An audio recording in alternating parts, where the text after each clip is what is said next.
તેલ, સાબુ અને શેમ્પૂ એ વિડીયોમાં તો તમને દેખાય જ છે કે કેવા મસ્ત મજાના બનીને તૈયાર થાય છે, પરંતુ આપણું શેમ્પૂ છે તે ઉપયોગ કરવા ટાણે કેટલા ફીણ વળે છે અને કેવું છે એના માટે થઈને આજે એક ડેમો બતાવવા માટે થઈને જો આજે વ્યારામાં 22 તારીખ છે એટલે 22 જૂન છે અને વહેલી સવારમાં ઘણો બધો વરસાદ પડ્યો હતો, એટલા માટે બધાના કુરિયર પણ આજે હે ને નહીં થઈ શકે. નહીં તમે કીધું હતું 21 થી 22 તારીખમાં કુરિયર બધાના થઈ જશે, પણ હવે આપણે 1 તારીખ આગળ જતી રહી છે. 23 થી 24 તારીખમાં બધાના કુરિયર થઈ જશે.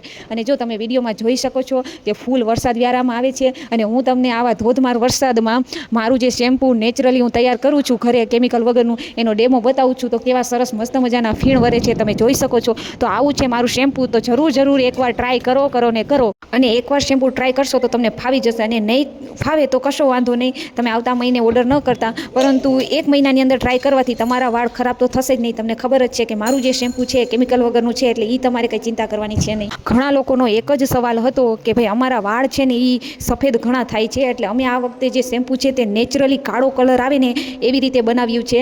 એટલા માટે થઈને જાસૂદના ફૂલ વધારે નાખ્યા છે, અને સાથે જે કડાઈ આવે છે લોખંડની એમાં અમે શેમ્પૂ પલાળ્યું છે અને એમાં જ ગરમ કર્યું છે અને એમાં જ અમે લેપ કાઢ્યું છે, જેના કારણે તમારા જે વાળ છે નેચરલી રીતે કાળા થશે. અને હા, જે તમારા વાળ સફેદ થઈ ગયા હશે ને એ વાળ તમારા કાળા નહીં થાય, પરંતુ અમુક સમય સુધી વાપરવાથી તમારા વાળ છે તે સફેદ થતા અટકી જશે. તો પછી તમે રાહ કોની જુઓ છો? જલ્દી ઓર્ડર કરી દો. આટલા વર્ષોથી તમે કેમિકલ વાળું શેમ્પૂ વાપર્યું છે, તો પછી એકવાર નેચરલી રીતે બનેલું હર્બલ શેમ્પૂ પણ વાપરીને ટ્રાય કરી જુઓ.